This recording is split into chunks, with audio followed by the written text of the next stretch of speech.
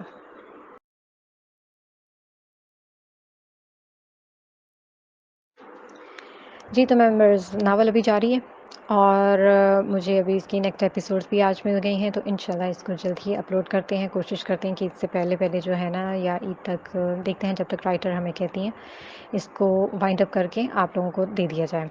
اور مجھے بتائیے گا ضرور کہ آپ لوگوں کو ناول کیسا لگ رہا ہے۔ مجھے پڑھنے میں تو بڑا مزہ آ رہا ہے، تھوڑی سی پنجابی، ٹھیٹھ پنجابی، تھوڑی سی اردو، اور ملنے کا سٹائل، فیملی ریلیشنز، ایک دوسرے کو سمجھنا، ایک دوسرے کی جب درمیان میں اسپیس آ جاتی ہے، رشتوں میں جب بہت سی دراڑیں آ جاتی ہیں تو پھر اس کو اکٹھا کرنا، ان دراڑوں کو بھر کے کس طرح سے رشتوں کو آگے لے کے چلنا، یہ تھوڑا سا مشکل کام ہوتا ہے۔ تو ہمیں ضرور بتائیے گا کمنٹ سیکشن میں کہ آپ کو یہ ناول ابھی تک کیسا لگ رہا ہے۔